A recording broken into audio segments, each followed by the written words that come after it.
দেশের শেষে বাড়ছে শীতের দাপট। আগামী 72 ঘন্টা হাড় কাঁপানো ঠান্ডা থাকবে দেশের বিভিন্ন অংশে। দেশের 9টি রাজ্যে শৈত্যপ্রবাহ, 17 রাজ্যে কুয়াশার সতর্কতা। উত্তরপ্রদেশে গত 24 ঘন্টায় ঠান্ডায় মৃত্যু 4 জনের। বৃহস্পতিবার বৃষ্টির সম্ভাবনা রয়েছে আসাম, ত্রিপুরা, মণিপুর, মিজোরাম এবং মেঘালয়ে।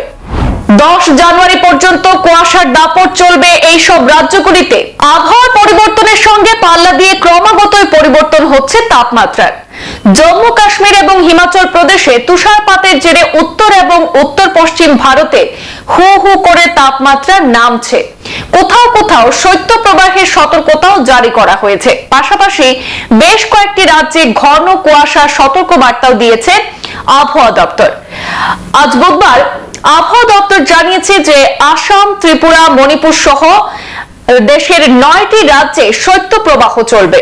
দেশের 17টি রাজ্যে ঘন কুয়াশার সতর্কতা জারি করা হয়েছে। 9 জানুয়ারি উত্তরপ্রদেশ, পাঞ্জাব, হরিয়ানা, দিল্লি, হিমাচল প্রদেশ এবং বিহারে ঘন কুয়াশা থাকবে। অরুণাচল প্রদেশ, মিজোরাম, মেঘালয়, নাগাল্যান্ড, মণিপুর এবং ত্রিপুরায় আগামীকাল বৃহস্পতিবার বৃষ্টির সম্ভাবনা রয়েছে এবং 10 জানুয়ারি বিহার, হিমাচল প্রদেশ, উত্তরপ্রদেশ, আসাম, মেঘালয়, নাগাল্যান্ড, মণিপুর এবং ত্রিপুরায় ঘন কুয়াশার দাপট চলবে বলে জানিয়েছে আবহাওয়া দপ্তর। রাজধানী দিল্লি সহ উত্তর ভারতে ধোঁয়াশার দাপট এখনো কমেনি। আজ বুধবার সকালেও পরিবর্তন করতে হয়েছে একাধিক বিমানের সময়সূচি। বুধবার ভোর থেকে রাজধানী দিল্লি এবং সংলগ্ন অঞ্চল ঢেকেছে ধোঁয়াশার পুরো আস্তরণে। দৃশ্যমানতা নেমে গিয়েছিল 10 মিটারে। ব্যাহত হয়েছে রেল পরিষেবাও। বুধবারও দুর্ঘটনা এড়াতে 37টি বিমানের সময়সূচি বদলানো হয়েছে। ধোঁয়াশার কারণে বাতিল করতে হয়েছে একটি উড়ান।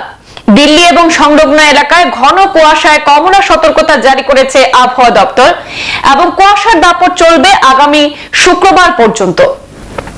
এদিকে উত্তরপ্রদেশে গত কয়েকদিন ধরে শৈত্যপ্রবাহের পরিস্থিতি তৈরি হয়েছে। স্থানীয় সূত্র এবং কয়েকটি সংবাদ মাধ্যমের প্রতিবেদন অনুযায়ী গত 24 ঘন্টায় উত্তরপ্রদেশে মৃত্যু হয়েছে 4 জনের। রাজ্যের 16 জেলায় শৈত্যপ্রবাহের পূর্বাভাস দেওয়া হয়েছে। এছাড়া শিলাবৃষ্টির সম্ভাবনাও রয়েছে উত্তরপ্রদেশে। আবহাওয়া দপ্তর আরো জানিয়েছে যে আগামী 72 ঘন্টা হাড় কাঁপানো ঠান্ডা থাকবে উত্তরপ্রদেশের বিভিন্ন অংশে। মৌ, চন্দ্রলি, গাজীপুর এবং ভদোহিতে সেখানে সর্বনিম্ন তাপমাত্রা 9 থেকে 10 ডিগ্রি সেলসিয়াসের আশপাশে রয়েছে। অন্যদিকে মধ্যপ্রদেশ এবং রাজস্থানের 35টি শহরে তাপমাত্রা 10 ডিগ্রি সেলসিয়াসের নিচে নেমে গিয়েছে। রাজস্থানের নগরে মঙ্গলবার সর্বনিম্ন তাপমাত্রা ছিল 2.5 ডিগ্রি সেলসিয়াস। আবার তামিলনাড়ুর উটিতে সর্বনিম্ন তাপমাত্রা 0 নেমেছে বলেও জানা যাচ্ছে।